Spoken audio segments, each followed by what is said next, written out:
Historiquement vôtre. À quoi tient une réputation ? À pas grand-chose, si on y réfléchit. Ainsi, Stéphane Bern aurait pu passer à la postérité comme un journaliste à l'érudition épatante.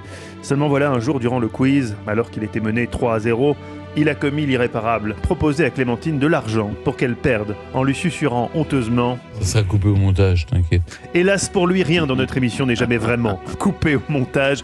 Jouons à Bern to be alive. Stéphane, est-ce que vous êtes prêt pour la première question ? Vous êtes un grand pervers doublé d'un grand malade. Mais c'est pour ça que vous m'aimez. Oui. Guy Mollet a été président du Conseil de la 4ème République. Oui. En 1956, il propose que la France adhère au Commonwealth. Élisabeth II aurait donc été le chef de l'État français. Vrai ou faux ? J'ai entendu cette histoire. Elle est antérieure, à mon avis. Il y a eu une proposition de réunir la France et l'Angleterre, mais au moment de la débâcle, et quand Auriol était encore le président français. Et à Bordeaux, le gouvernement français était à Bordeaux, et on a envisagé, pour que la France puisse continuer la lutte malgré le possible armistice, que France et Angleterre ne deviennent qu'une seule nation. En revanche, non, l'histoire du Commonwealth, c'est vrai. Vous êtes sûr de ça, Stéphane ? Non, c'est une intuition que j'ai lu ça quelque part. Je crois qu'il y a deux histoires, Clémentine. Il y a l'histoire effectivement de réunir les deux nations pour que l'Angleterre continue la guerre que la France n'était plus en mesure de mener.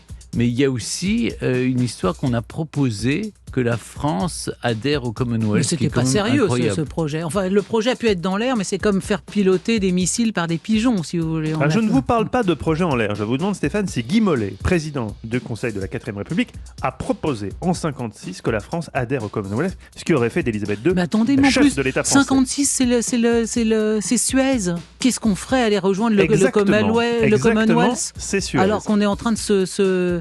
enfin, écoutez... écoutez, Stéphane, ne vous laissez pas influencer. C'est Suez qui a fait échouer le projet. Vous voyez la France rejoindre le Commonwealth ? Non, mais c'est un cauchemar.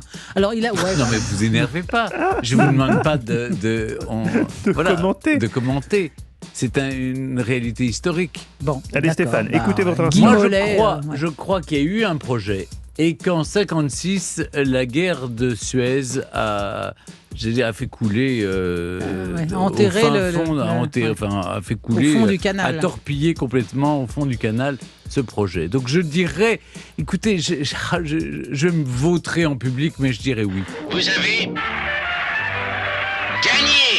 Yes. C'est quand vous pensez vous voterez que vous triomphez le mieux, Stéphane. Aucune trace dans les archives. Elle a tout essayé. Oui, elle a tout essayé pour vous déstabiliser. C'est pas faute d'avoir essayé. Elle a essayé de noyer le poisson. J'allais venir sur le nom de Guy Mollet, là, qui ne pouvait pas avoir. Bien sûr, avec un nom pareil, il a voulu qu'on rentre dans le Commonwealth. Écoutez-moi. Écoutez plutôt l'explication. Aucune trace dans les archives françaises de cette initiative. Mais dans les archives anglaises, oui, c'est la crise du canal de Suez. Mollet prépare une intervention militaire pour le récupérer. En anglophile convaincu, il a fait cette proposition que Anthony Eden, son homologue, a refusée. On ne sait d'ailleurs pas pourquoi, puisqu'évidemment, ça bénéficiait essentiellement aux Britanniques. C'est incroyable cette histoire, personnellement, je ne la connaissais pas. Bien sûr, mais c'était un projet fumeux, ça, c'est pas sérieux, votre histoire. C'est quand même Guy Mollet qui est à l'origine de ça, c'est un point pour Stéphane. J'avais vu quelques... Non, mais je le savais. La tête qui fait... Oui, parce que... des proches de l'épectase, là. Non, il m'en faut plus, vous savez, Clémentine. Vous avez gagné sur Guy Mollet, le canard de Suez, pour rentrer dans le Commonwealth. Ça ferait un bon titre pour, attention au prochain titre de France Dimanche.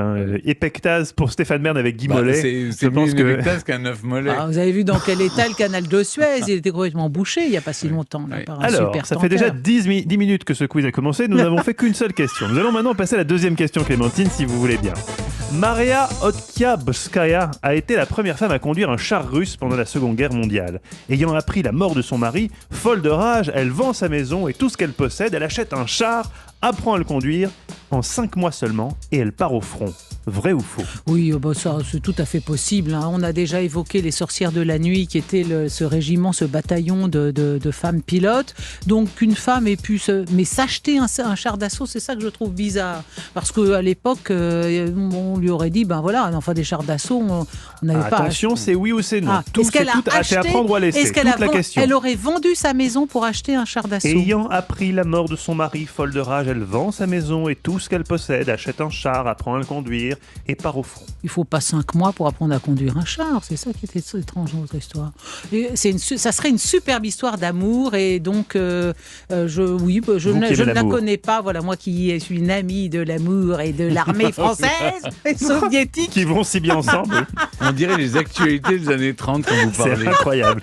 Attendez, le jour où je me pincerai le nez, ça fera encore plus vrai. Je dis oui. Vous avez gagné. Et c'est une bonne réponse. Ça, c'est la force de l'amour. Une belle histoire, comme vous les aimez. Elle deviendra cette femme, donc Maria Oktyabrskaya. Elle deviendra héros de l'Union soviétique. Elle avait même écrit à Staline pour qu'il lui donne la permission d'aller au front avec son char. Il accepte. Elle va tuer de nombreux soldats allemands, mais en janvier 1944, alors qu'elle tente à l'extérieur de son char de le réparer, elle est frappée par des éclats d'obus. Après 2 mois de coma, elle succombera à ses blessures, mais on peut imaginer qu'elle retrouve dans l'au-delà. Chez les soviétiques, l'au-delà, on n'y croit pas trop, cher monsieur. Vous avez raison. Question numéro 3 pour vous, Stéphane. Le sacre de Napoléon, le serment des Horaces, la mort de Marat, Bonaparte franchissant le grand Saint-Bernard, Jacques-Louis David est le peintre néoclassique par excellence. Comme vous, Stéphane, il avait un profil préféré, sauf que lui, c'était à cause d'un kyste. Vrai ou faux? Il avait un kyste. Turenne avait un gros poireau, là, mais il se faisait représenter avec, ça ne le dérangeait pas du tout. Oui. Vauban aussi avait des marques sur ses portraits. Il avait demandé qu'on les laisse. Comme autant de c'est marrant, je vois pas David. J'ai jamais vu David. Il avait créé une école de peinture qui s'appelait les Crassons. Je pense que il n'aurait pas dissimulé un kyste, enfin en même temps, c'est pas un personnage très sympathique, David. C'est un homme assez obséquieux, assez servile. Bon, écoutez, moi je pense qu'effectivement, il avait un problème quand même. Ah oui. Donc, regardez Stéphane comment il a représenté Marie-Antoinette sur sa charrette. Oui. C'est infâme, enfin. Oui, c'est infâme. Vous pouvez pas dire que vous aimez le bonhomme. Aimeriez... Son œuvre, oui, mais l'homme, non. J'aimerais qu'il ait un kyste. On espère bien qu'il avait un gros kyste, très douloureux, un furoncle, un furoncle avec des poils autour. Découvrons la réponse de nos historiens. Vous avez gagné. Une fois de plus, vous avez fait preuve de nuance et de pondération dans l'évocation de ce kyste, de neutralité politique également. Bravo Stéphane, c'est vrai. Jacques-Louis David, quand il faisait un autoportrait, il ne montrait jamais son profil gauche. La presse royaliste le surnommait Grosse Joue. Cette tumeur avait été consécutive à un accident d'escrime. Il avait à cause d'elle du mal à s'exprimer. Question numéro 4, attention. C'est très intéressant. Oui, il ne pouvait pas parler. Oh, vous faites bien. Question numéro 4, Clémentine, elle est pour vous. Attention, il vous faut répondre juste. Au XVIIe siècle, on appelait la tuberculose la peste blanche. En 1882, suite aux travaux de Pasteur, un médecin allemand, Robert Koch, met en évidence sa bactérie. D'ailleurs, quand on dit virer sa cutie, c'est à cause de la tuberculose. Vrai ou faux? Ah, c'est rigolo. En quoi virer sa cutie? Je me souviens quand on était petit, oui, on était baptisés avec une petite, vous vous souvenez, un petit peu comme une plume sergent-major, là. On appelait ça la cutie. Et alors, pourquoi virer sa cutie? Parce que virer sa cutie, c'est changer d'avis. Et quel rapport avec la tuberculose, en effet? Bon, je réponds oui, mais vraiment tout à fait au pif. Bonne réponse au pif de Clémentine. À l'époque, pour vérifier qu'une personne était immunisée, on procédait à un test cutané, la cutie. S'il virait au rouge, le patient était contaminé par la tuberculose. Égalité entre nos deux fervents historiens. Question numéro 5, c'est la question de rapidité. Attention, nous partons au Japon. Je sais que vous aimez partir au Japon, surtout en ces temps où on aime partir au Japon et en Égypte à bord du Titanic. Ça, c'est vraiment notre grand truc. Ici, tout est possible dans cette émission. Alors attention, Ananuma Masakishi était très fort en Niki-Ningyo. Vous saviez ça? En Niki-Ningyo, évidemment. C'est quoi Niki-Ningyo? Non, écoutez, laissez-moi finir la question. Si vous n'avez pas de culture, c'est votre problème. C'était un sculpteur japonais du 19e siècle, exposé dans le monde entier. Et le Iki-Ningyo, comme vous devriez le savoir, normalement c'est l'art des sculptures d'un réalisme extrême. Qu'est-ce qui lui est arrivé à Ananuma Masakishi? 1. Un tueur à gages a voulu tirer sur la statue autoportrait de l'artiste pour l'abîmer, pas de bol, c'était l'artiste lui-même. 2. Apprenant qu'il allait mourir, il a fait une statue de lui pour sa maîtresse, pas de bol, elle a rompu en recevant le cadeau. Ou 3. Il a fait une statue hyper réaliste de l'empereur Matsuhito, pas de bol, ça lui a pas plu, il a été emprisonné à vie. 3. Vous avez perdu. 1. Oh, qui a dit 2? C'est moi. Mais je sais plus ce que c'était de... Oh, vous ne savez plus ce que c'était la bonne réponse. Ah, il a fait une Vous statue. avez gagné. Ah, mais oui, en fait, là là, si, Clémentine. ça m'évoquait. L'amour, toujours l'amour. C'est-à-dire, elle gagne au pif. Maintenant, on le saura.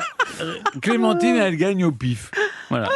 Eh bien, Alors, écoutez, bon. Clémentine, c'est une sublime victoire. Ouais, Cet bravo, artiste sublime, s'était faut fait pas larguer. exagérer. Sur le kyste de David et le canal de Suez. Il s'était fait larguer, notre Masashiki. Il a fait une statue de lui. Il s'est arraché les ongles pour les mettre sur son œuvre, mais aussi ses cheveux, mais aussi ses dents.